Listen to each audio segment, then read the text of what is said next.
India is now strategizing its next move. Pakistan is certainly having sleepless nights.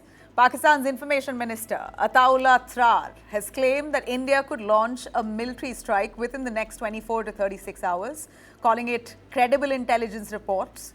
Tarar has accused New Delhi of using the April 22nd Pahalgam massacre, in which 26 civilians were killed, as a pretext for war, blaming India for this. Here's what he said.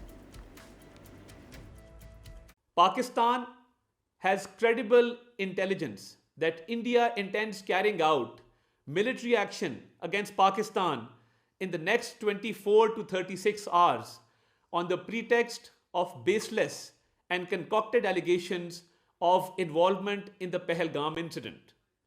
Indian self-assumed hubristic role of judge, jury, and executioner in the region is reckless and vehemently rejected.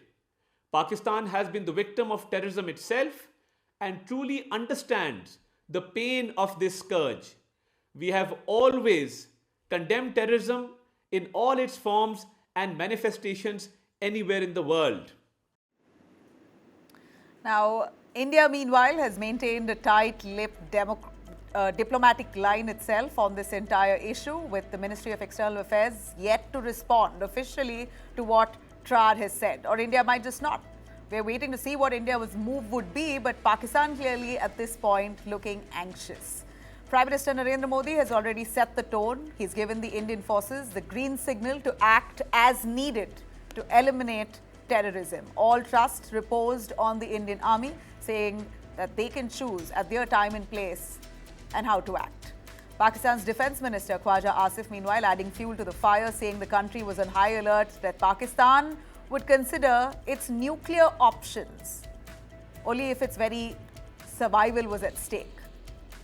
Islamabad has also demanded an international probe now into the Pahalgam attack, even as India moved swiftly to suspend the Indus Waters Treaty and clamp down on Pakistani digital propaganda. Pakistan still at this point crying foul, saying, "We didn't do it."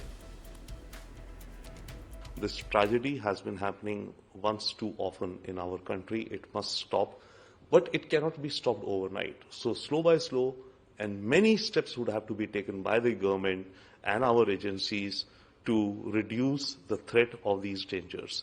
So one, obviously, when the Prime Minister says that our armed forces and agencies have all operational freedom, at the end of it, however, it needs political orders. So our political leadership is going to decide what has to be done. And of course, then it's as to how to execute that. I think our armed forces are more than always ever ready, and they are lethal in their strength.